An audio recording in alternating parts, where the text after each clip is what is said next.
pessoal, nós vamos falar no Responde Penteado hoje. Nosso vídeo sobre hernia de disco, doença degenerativa. Existem o pessoal contando bastante história deles, cada um contando o que aconteceu, né, qual que é o grande problema. A gente vai fazer um apanhado aqui geral dessas perguntas todas, mas eu vou pedir um favor para vocês, né? Tem vídeos no nosso canal que está com mais de 100 mil visualizações e nós não temos tudo isso de inscritos. Então, o pessoal tem assistido bastante o canal, eu agradeço a vocês, mas, por favor, se inscrevam no canal, né? Nos ajudem aí a ter mais visualizações. Quanto mais inscrições no canal a gente tiver, melhor o YouTube vai entender da importância do nosso canal. Então, se inscreva no canal, ative o sininho, né? Nos assistam aí. E aí vamos falar um pouquinho, então, de hernia de disco. Então, temos aí várias histórias, né? Não vou nominar cada um deles, né?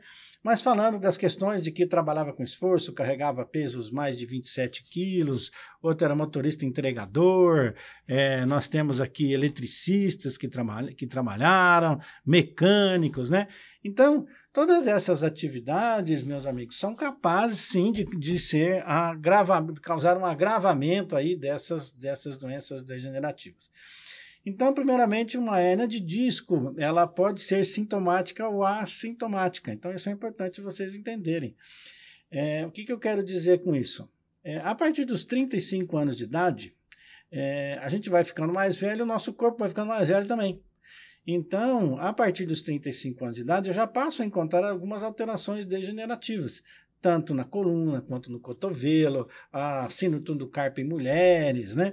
A epicondilite em homens, a hernia de disco tanto em homens quanto em mulheres. Vão aparecendo, então, esses abaulamentos discais, protrusões discais e hernia de disco.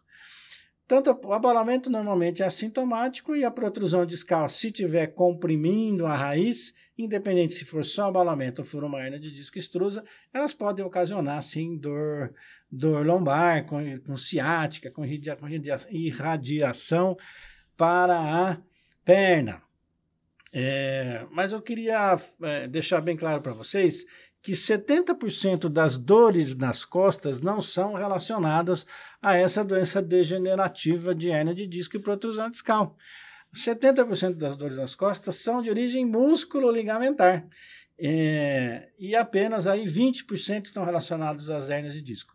Como é que eu vou diferenciar se é uma dor músculo-ligamentar ou se é uma dor de hernia de disco? Quadro clínico, exame físico que vai ser feito por um ortopedista ou um neurocirurgião ou neurologista competente. Muito bem.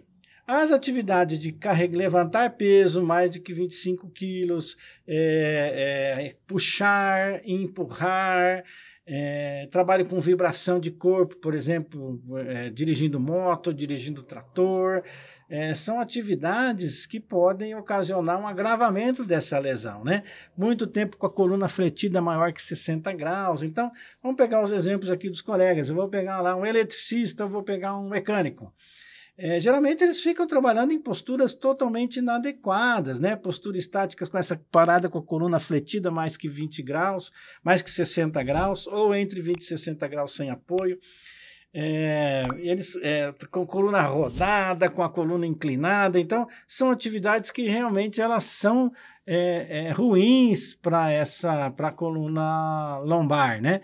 E agravam a doença e, como tal, são consideradas como doenças ocupacionais, de acordo com o artigo 21, inciso 1 da Lei 82/13, que fala sobre concausas, que são aquelas doenças que foram, apesar do trabalho não ser a causa única, ele contribuiu diretamente para a lesão, que é esses casos desses trabalhadores. O tratorista com vibração corporal, então quem trabalha com trator vai trabalhar com vibração corporal total, vai ter agravamento dessas doenças, né?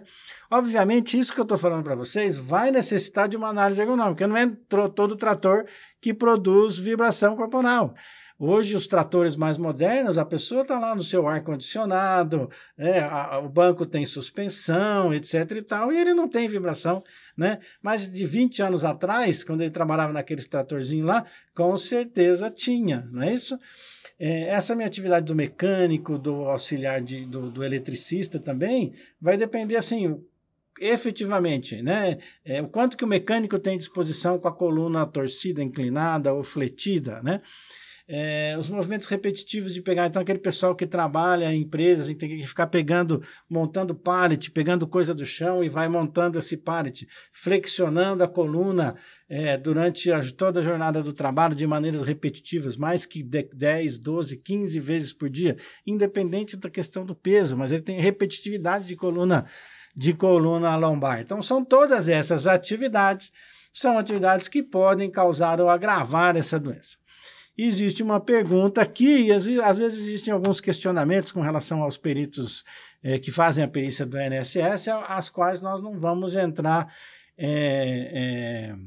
nesta seara, porque vai depender, como eu disse para vocês, eu posso ter até uma hérnia de disco, mas 34% das hérnias de disco são assintomáticas, ou seja, o quadro clínico não é compatível para aquela doença, não é? E o afastamento no INSS, o afastamento se dá por invalidez, ou seja, eu posso até ter uma hérnia de disco, se ela não está com uma crise aguda de dor, ela tem mais uma crise crônica, e isso não me incapacita para o trabalho.